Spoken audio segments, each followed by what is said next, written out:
বর্তমান এই সময়ে এসে মেয়েদের, ছেলেদের সবচেয়ে বড় প্রবলেম হচ্ছে পড়াশোনায় মন বসে না। বলেন না কেন, এই সমস্যা আছে না? আছে না? হাজার হাজার যুবকের আব্বা আমারে কল দেয় যে হুজুর আমার সাওয়াল গাঁজা খাইয়া শেষ, পড়ালেখা যে বোঝে না তাও বোঝে না, তাও যে বোঝে না তাও বোঝে না। এরকম যুবক আছে না নাই? আমার কথাগুলো মনোযোগ দিয়ে শুনবা। আমার কথা শুনলে ইনশাআল্লাহ তোমার পড়ালেখায় মনোযোগ দিয়ে দিবে একজন। জবান খুলে বলো তিনি কে? Many people ask how to concentrate on studies. পড়ালেখায় মনোযোগী হওয়া যায় কেমন করে? কোরআন থেকে হাদিস থেকে জানবার দরকারটা আছে না নাই? তুমি যদি ইউটিউবে সার্চ করো how to concentrate on studies, তোমাকে ইউটিউব অনেকগুলো ভিডিও সাজেশনে দিবে। আমি কারো বিরুদ্ধে বলছি না, বাট এতটুকু তোমাকে ইনশিওর করে বলছি, কোরআন তোমাকে যে ইনস্ট্রাকশন দিবে দুনিয়ার কোনো চ্যানেল তোমাকে সেই ইনস্ট্রাকশন দিতে পারবে না। কোরআন থেকে জানতে হবে। শোনো, পড়ালেখায় যারা যারা মনোযোগী হতে চান আজকের এই শুরুর কথাগুলো তাদের জন্য। পড়ালেখায় যেই মেয়েরা মনোযোগী হতে চান, যেই ছেলেরা মনোযোগী হতে চান, এক নাম্বার উপায়, যদি পড়ালেখায় মনোযোগী যুবক ভাইরা হতে চাও, গুনাহ থেকে বাঁচতে হবে। গুনাহ বড় মারাত্মক জিনিস। যে মানুষ গুনাহের ভেতরে ঢুকে যায় তার মনের যেই প্রশান্তি এটা হারিয়ে যায়, তার স্থিরতা হারিয়ে যায়। আর যার মনের স্থিরতা হারিয়ে যায় তার পড়াশোনায় মনোযোগ অটোমেটিক্যালি হারিয়ে যায়। ঠিক না? গুনাহ করা যাবে না। গুনাহের কিছু ক্যাটাগরি আছে। নাম্বার ওয়ান, অনেক যুবক দেখবেন বলে হুজুর আমি পরীক্ষায় ফার্স্ট হতে চাই, কিন্তু রাত 2টা 3টা পর্যন্ত হ্যালো জান কি করো, ঘুমিয়েছো, খাইছো, কিছু করেছো? What is this? What is this? তুমি না পরীক্ষায় ফার্স্ট হবা? পরীক্ষায় যে ফার্স্ট হতে চায় গার্লফ্রেন্ডের পাল্লায় পড়লে তার জীবনটা বেকা হয়ে যাবে। এক নাম্বার কখনো হওয়া যাবে না। You have to abstain yourself from any kind of sins. গুনাহ থেকে বাঁচবে যে, তার মনে প্রশান্তি দিয়ে দিবে একজন। আওয়াজ দিয়ে বলেন তিনি কে? গুনাহের অনেকগুলো ক্যাটাগরি আছে।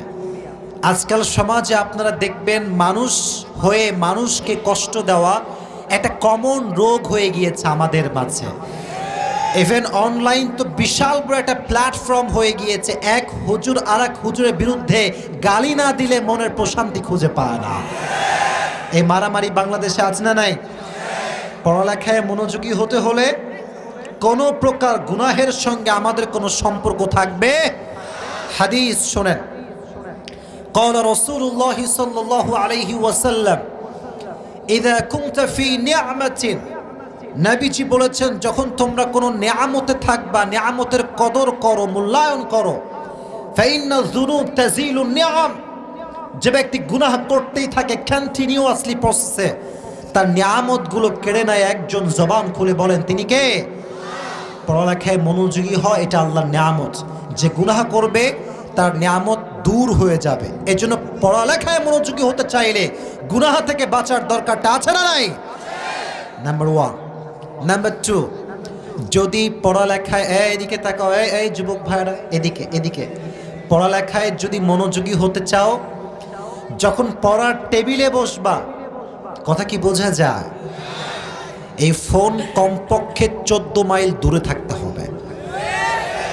আসতে ঠিক বললে কেন তোমরা যুবক ভাইরা? কোনো সন্দেহ আছে তোমাদের ভেতরে? জীবনে বিল গেটস হতে হবে, জীবনে বিশাল বড় ইঞ্জিনিয়ার হতে হবে। পড়লাম, পড়ে তামা তামা করে ফেলবো আজকে। বইটা খুলছে, ঘিরে একটা মেসেজ মনে কেবল ক্রিং করে আসলো মনে হয়। বেচারা কিন্তু ভালো ছেলে, ভালো ছেলে, এমনি ভালো ছেলে। আচ্ছা দেখি তো মেসেজটা কে দিয়েছে।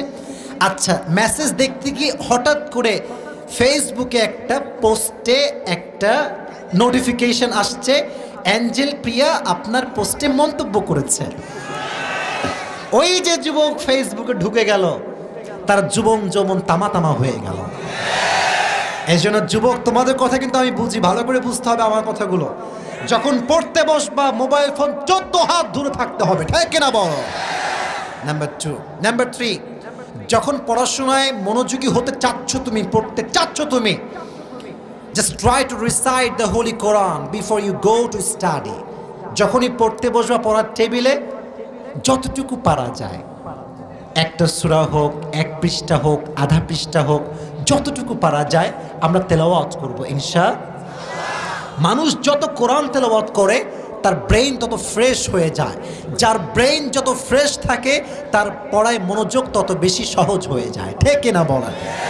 এই যে কলিজার টুকরা প্রিয় ভাইয়েরা, এই কোরআনটা বেশি বেশি পড়ার দরকারটা আছে না নাই? আল্লাহ সবাইকে পড়ালেখায় মনোযোগী হওয়ার তৌফিক দান করুক। সকলেই মন খুলে পড়ে না আমিন। সর্বশেষ কথা এটি বলে আমি আমার তাফসীর শুরু করব, এবং সেটি সবচেয়ে গুরুত্বপূর্ণ একটা চ্যাপ্টার। কথা কি আমার বোঝা যায়? আমি যে যুবকদেরকে অ্যাডভাইস দিচ্ছি, আপনারা কি রাগটা করছেন নাকি? আসতে বললেন কেন? রাগ করছেন আপনারা? যদি পড়ালেখায় মনোযোগী হতে চাও, কোনো মেয়ের পাল্লায় পড়া যাবে না। পেছনে ভাইরা ঠিকঠাক কিছু কয় না, তবা টবা করছেন নাকি? জোরে বলতে হবে তো, ঠিক কিনা প্রিয় ভাইরা আমার? মেয়ে বড় ডেঞ্জারাস জিনিস, তোমার পড়ালেখার 14 গোষ্ঠী শেষ করে দিবে একেবারে। তোমার মনে হবে কি জানো, এই যুবক, অনেক যুবক মনে করে যে আমার গার্লফ্রেন্ড থাকলে আমারে আর কে ঠেকায়। তোর গার্লফ্রেন্ড আছে বলে তোর জীবনটা খালি প্যারা আর প্যারা, চিল বলতে কিচ্ছু নয়। যে যুবকটা আজ অব্দি সিঙ্গেল তারে বলেন, দাঁত কেলায় হাসবে, বলে বেটা কি বলিস তুই, আমি তো পুরো চিল আর চিল আর চিল। I don't have GF, that means I don't have any kind of para. ঠিক না? এজন্য পড়ালেখায় মনোযোগী হতে চাইলে নারীর নেশার থেকে বাঁচার দরকারটা আছে না নাই? আল্লাহ যুবক ভাইদেরকে পড়ালেখায় মনোযোগী হওয়ার তৌফিক দান করুক, পড়া আমিন। আল্লাহ মেয়েদেরকেও পড়াশোনা করার তৌফিক দান করুক, সকলেই পড়া আমিন। আমার সঙ্গে এই মুহূর্তে শপথ বাক্য পাঠ করতে হবে, তারপরে আমার লেকচার শুরু হবে। শপথ বাক্য পাঠ করার জন্য are you ready? Are you ready all? বলেন আমার সঙ্গে, হুজুর। কথা কয় না, বলেন হুজুর। আমরা জোরে, আমরা ওয়াদা করছি যতক্ষণ পর্যন্ত দোয়া না হবে আমরা কেউ উঠে যাব না। হাত তুলে বলেন ইনশাআল্লাহ। এবার দেখি কে পালায়। এবার দেখছি যে পালাবে ও লুঙ্গি টেনে ধরবেন। এখানে আসা যাবে, ওঠা যাবে না, ঠিক না? আল্লাহ সবাইকে শেষ পর্যন্ত দোয়া করার তৌফিক দান করুক, পড়া আমিন।